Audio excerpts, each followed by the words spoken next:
விடுதலை பயணம். அதிகாரம் 23. நீதியும் இரக்கமும். பொய் புரளியை நீ கிளப்ப வேண்டாம்.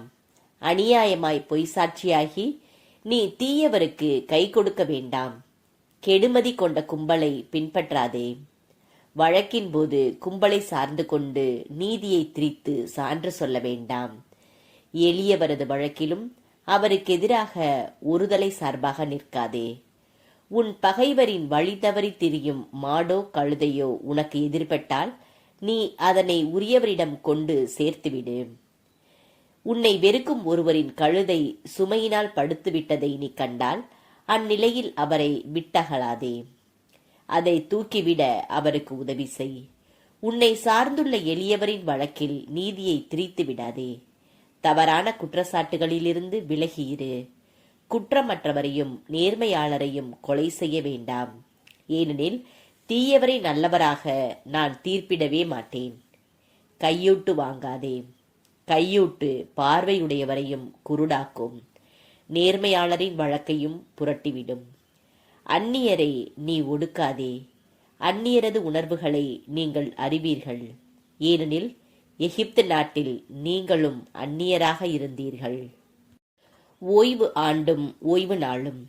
6 ஆண்டுகள் உன் நிலத்தில் நீ விதைத்து அதன் விளைச்சலை சேமித்து வைப்பாய். 7ஆம் ஆண்டு அதை ஓய்வு கொள்ளவும் தரிசாக கிடக்கவும் விட்டு விடுவாய். உன் மக்களில் வறியவர்கள் தானாக விளைவதை உண்ணட்டும்.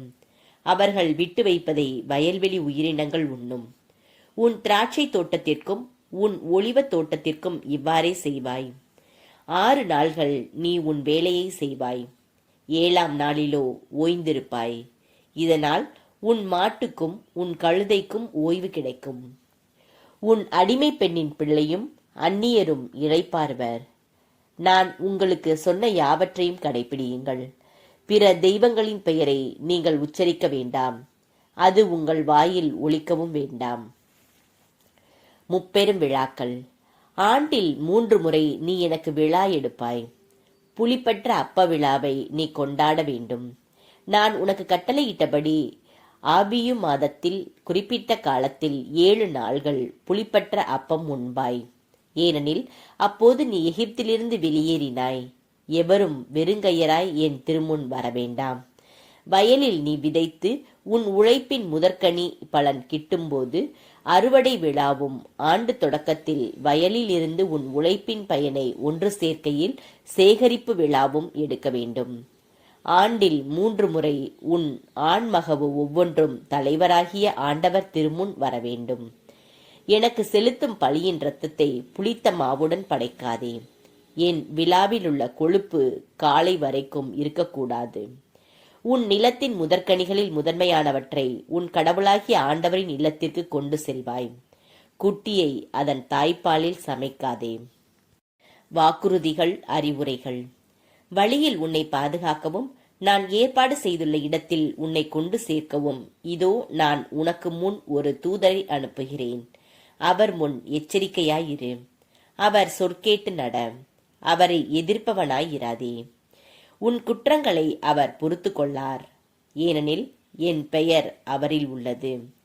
நீ அவர் சொல் கேட்டு நடந்தால், நான் சொல்வது யாவற்றையும் கேட்டு செயல்பட்டால், நான் உன் எதிரிகளுக்கு எதிரியும் உன் பகைவருக்கு பகைவனும் ஆவேன்.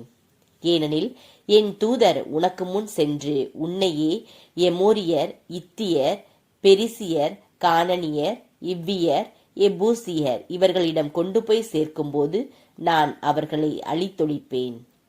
நீ அவர்கள் தெய்வங்களை பணிந்து கொள்ளவோ அவைகளுக்கு வழிபாடு செய்யவோ அவைகளுக்குரிய பழக்க வழக்கங்களை பின்பற்றவோ வேண்டாம். மாறாக அவற்றை அழித்தொழித்து அவற்றின் சிலை தூண்களை உடைத்து தள்ளுவாய்.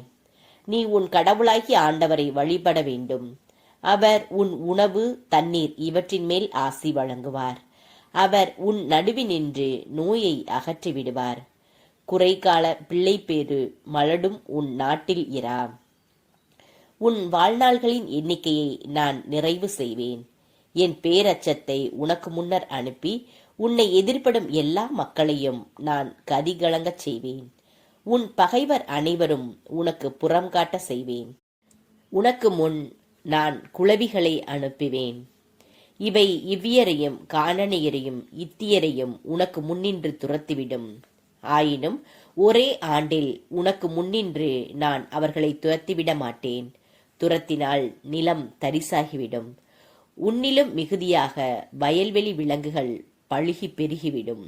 எனவே நீ பழுகி பெருகி நாட்டை கைப்பற்றும் வரை சிறிது சிறிதாக அவர்களை உனக்கு முன்னின்று துரத்தி விடுவேன். உன் எல்லைகள் செங்கடல் முதல் பெலிஸ்தியர் கடல் வரைக்கும், பாலை நிலம் முதல் யூப்ரத்தீசு நதி வரைக்கும் விரிந்து கிடக்கச் செய்வேன். ஏனெனில் அந்நாட்டின் குடிமக்களை நான் உன் கையில் ஒப்படைப்பேன். நீயும் அவர்களை உன் முன்னின்று துரத்தி விடுவாய். நீ அவர்களுடனோ அவர்களுடைய தெய்வங்களுடனோ எந்த உடன்படிக்கையும் செய்யாதே. அவர்கள் உன் நாட்டில் குடியிருக்க வேண்டாம். இல்லையெனில் நீ எனக்கு எதிராக பாவம் செய்ய அவர்கள் காரணமாவர். நீ அவர்கள் தெய்வங்களை வழிபடுவது உனக்கு கண்ணியாக அமையும்.